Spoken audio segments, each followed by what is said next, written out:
हरे कृष्णा। ओम नमः शिवाय। ओम श्री पितृदेव्यो नमः। आप सभी पर अपने पितरों का आशीर्वाद सदैव बना रहे। लक्ष्मी नारायण भगवान और भोलेनाथ की कृपा सदैव आपके ऊपर बरसती रहे। आप सभी को मौनी अमावस्या व्रत की हार्दिक शुभकामनाएं। मौनी अमावस्या पर मौन रहकर व्रत करने से मनुष्य को मोक्ष पद की प्राप्ति होती है।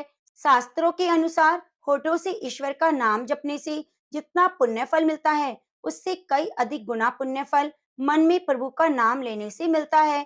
इस दिन स्नान और दान पुण्य का विशेष महत्व है, इसलिए मौनी अमावस्या को सबसे बड़ी अमावस्या कहा गया है। मौनी अमावस्या के दिन पूरे दिन मौन रहकर व्रत रखना चाहिए और मौन रहकर ही यह व्रत की कथा सुननी चाहिए। माघ मास के कृष्ण पक्ष की मौनी अमावस्या की व्रत कथा, पूजा विधि और महात्म्य की बातें पुराणों में बताई गई हैं।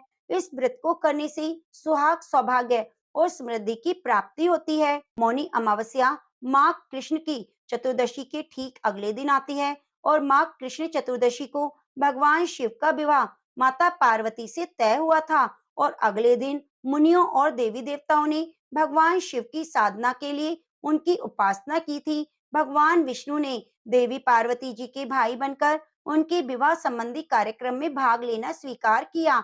और इन सबसे अलग मौनी अमावस्या की कथा यह भी है कि सागर मंथन के समय जब असुर अमृत कलश लेकर भाग रहे थे, तब इसी दिन अमृत की बूंदें छलककर प्रयाग सहित कई स्थानों पर गिरी थी। इसलिए मौनी अमावस्या पर प्रयाग सहित अन्य तीर्थों में स्नान करके दान पुण्य करने से कई गुना लाभ मिलता है। इस व्रत को करने से और कथा को श्रवण करने का भी पुण्य फल मिलता है। तो आज मैं आपको सुनाने जा रही हूँ मौनी अमावस्या के दिन सुनी जाने वाली संपूर्ण कथाएं।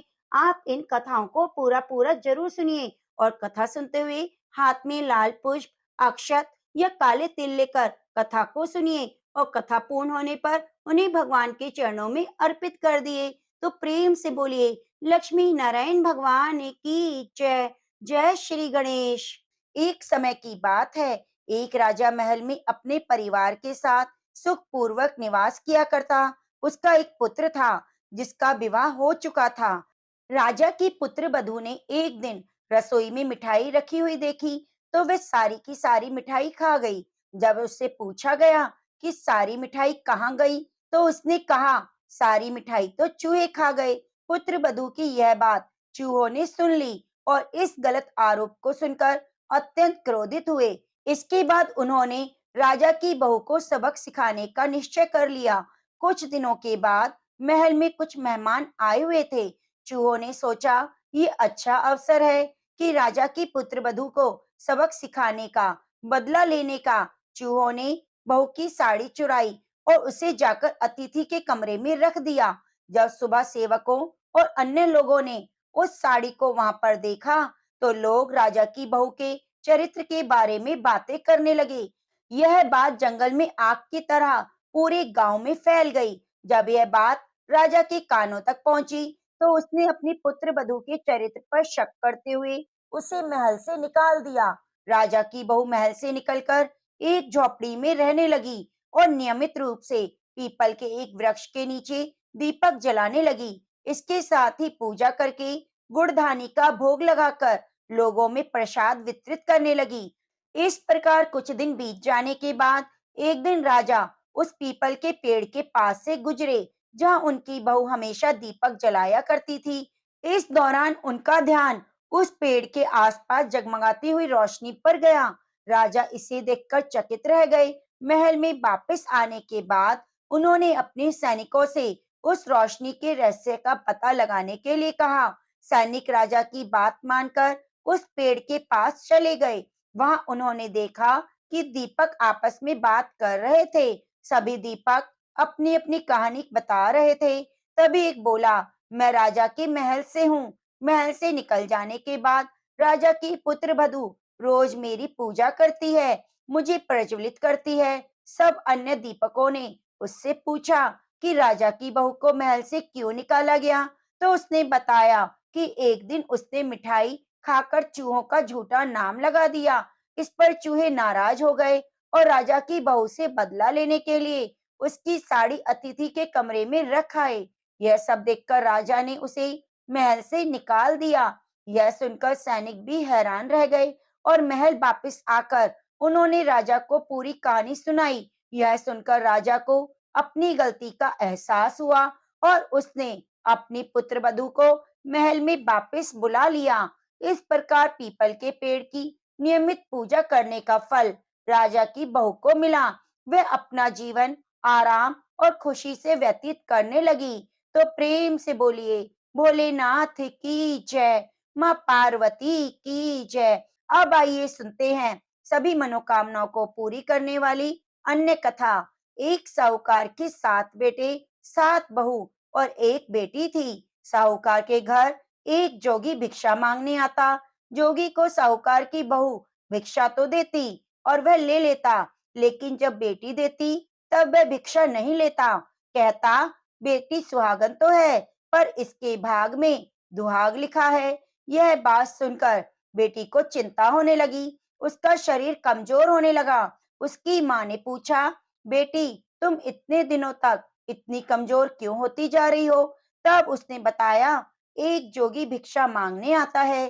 कहता है कि बेटी तू सुहागन तो है लेकिन तेरे नसीब में दुख लिखा है। यह बात सुनकर उसकी माँ ने कहा कि मैं कल सुनूंगी। अगले दिन जब जोगी भिक्षा लेने आया तो उसकी माँ छुपकर बैठ गई। जब बेटी भिक्षा देने लगी तो जोगी ने वही बात फिर से बोली। इतनी बात सुनकर उसकी माँ बाहर निकल कर आई और बोली, एक तो हम तुम्हें भिक्षा देते हैं और तुम हमें गाली देते हो।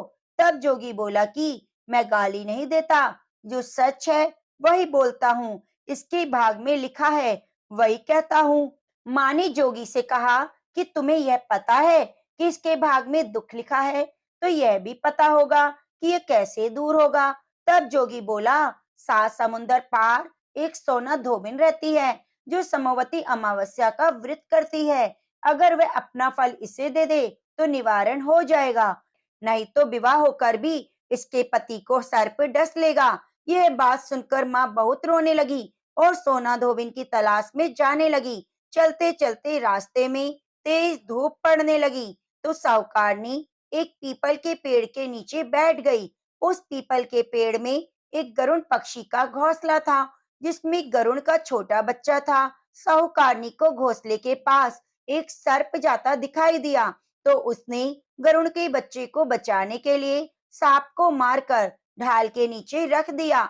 जब गरुड़ पंछी आए तो घोंसले के पास खून देखकर क्रोधित हो गए और साहूकारनी को चोंच मारने लगे। तब साहूकारनी बोली, मैंने तो तुम्हारे बच्चों की जान बचाई है। यह सर्प तुम्हारे बच्चे को डसने वाला था, मैंने इसे मारकर गिरा दिया। गरुड़ ने सर्प की ओर देखकर कहा कि तुमने हमारे बच्चे की जान बचाई है, अब तो तुम्हें जो मांगना है मांगो। तब साहूकारनी बोली, मुझे 7 समुंदर पार सोना धोबिन के घर छोड़कर आओ। गरुड़ ने साहूकारनी को अपनी पीठ पर बिठाकर 7 समुंदर पार सोना धोबिन के घर छोड़ आया। वहां जाकर साहूकारनी ने सोचा कि सोना धोबिन कैसे राजी की जाए। सोना धोबिन के 7 बेटे हैं, 7 बहुएं, लेकिन काम को लेकर रोज लड़ाई करती और काम ना करती। रात को जब जब वो सो जाते तो साहूकारनी सोना धोबिन के घर जाती और घर का सारा काम करती। गायों को नहलाकर घर की सफाई करती, रसोई का काम करती, चौका बर्तन करती, आटा पीसती, कपड़े धोती, पानी भरती और दिन होने से पहले ही चली जाती। बहुएं सोचती ये सारा काम कौन कर रहा है, लेकिन कभी एक दूसरे से ना पूछती कि ये सब काम कौन करता है। एक दिन धोबन ने कहा कि तुम आजकल लड़ती भी नहीं और काम भी ठीक हो रहा है। तो बहुए ने कहा, सासू जी काम तो हमें ही करना है, चाहे हम लड़कर करें या राजी से करें, इसीलिए लड़ाई करने का क्या फायदा। सोना धोबिन ने सोचा कि आज देखा जाए कौन सी बहू काम करती है। वह रात में सोई नहीं और रात को एक स्त्री आई, पूरा काम करके जाने लगी। तो सोना धोबिन ने बोला कि तुम कौन हो और तुम्हें ऐसा करने की क्या जरूरत है जो तुम इतना काम कर रही हो।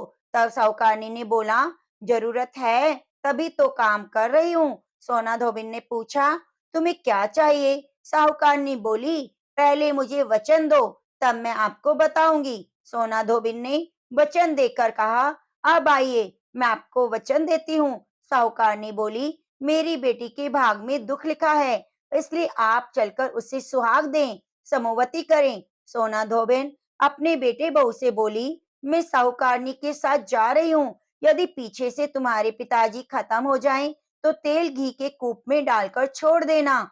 फिर दोनों साहूकारनी के घर चली जाती हैं। अब जब साहूकार की बेटी का ब्याह होने लगता है, तो दूल्हा फेरों पर बैठ गया। सोना धोबिन दूल्हे के घुटने के पास कच्चा करवा रख देती है, उसमें दूध डाला और तात का तार लेकर बैठ गई। थोड़ी देर बाद सांप दूल्हे को ढसने के लिए आया। सोना धोबिन ने करवा आगे रखा और तार से बांध दिया, लेकिन दूल्हा डर के मारे मर गया। तब सोना धोबिन ने टीके में से रोली निकाली, मांग से सिंदूर निकाला, आंख से काजल निकाला और मेहंदी निकालकर छोटी उंगली से छींटे मारे और बोली, मैंने आज तक जितनी भी समवती अमावस्या करी हैं, उनका फल साहूकार की बेटी को लग जाए और आगे जो भी मैं समवती करूं, वह मेरे बेटे को लगे। इतना कहते ही दूल्हा जीवित हो गया और सब समवती की जय जय बोलने लगे। सोना धोबिन वापस जाने लगी।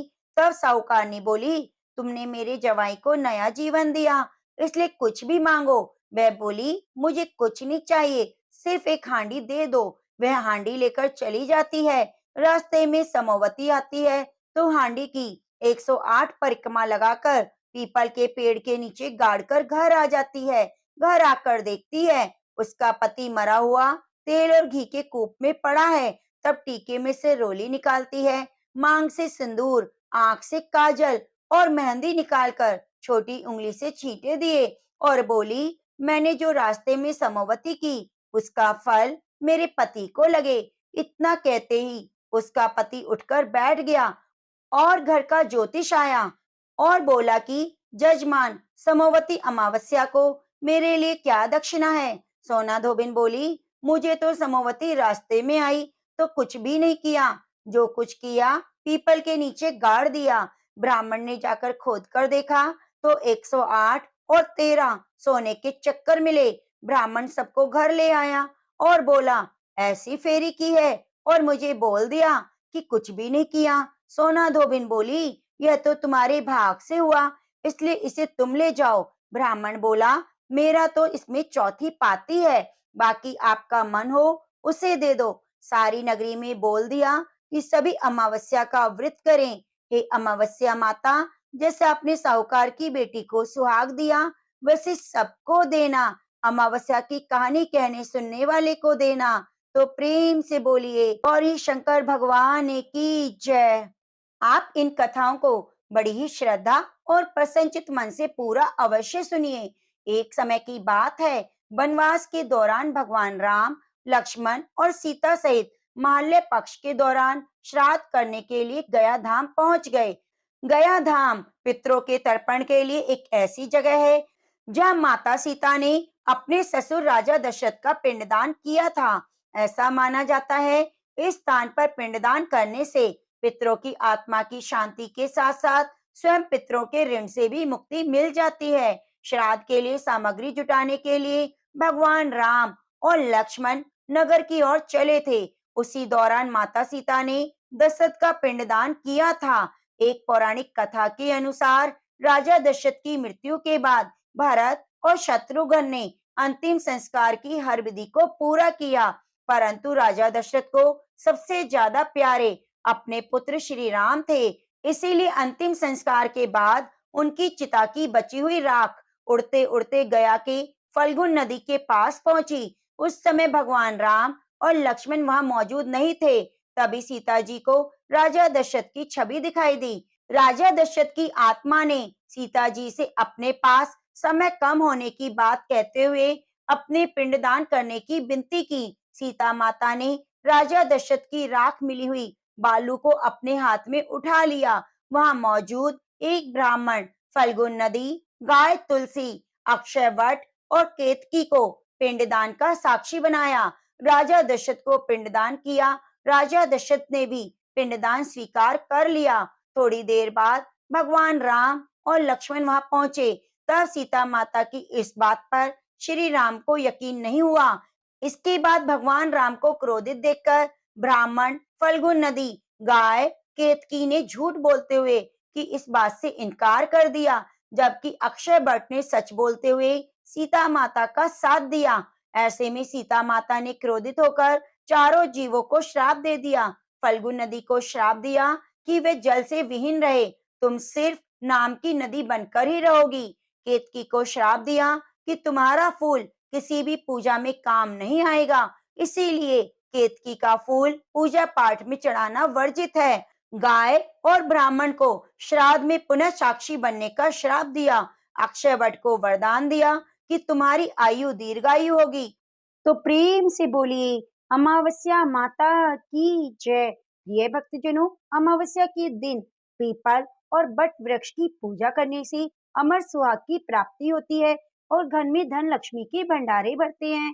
हे अमावस्या माता, आप सभी की रक्षा करना। इस कथा को कहने सुनने और हुंकारा भरने वाले सभी भक्तों के घर में धन धान्य की भंडार भरना, सभी की रक्षा करना। प्रेम से बोलिए अमावस्या माता की जय। प्रिय भक्तजनों, यह थी मौनी अमावस्या की कथा। आज की कथा अगर पसंद आई हो तो वीडियो को लाइक करके चैनल को सब्सक्राइब जरूर कीजिए और कमेंट बॉक्स में भगवान विष्णु, भगवान शिव और अमावस्या माता की जय जरूर लिखिए। मिलते हैं आगे की कथा के साथ, तब तक के लिए धन्यवाद।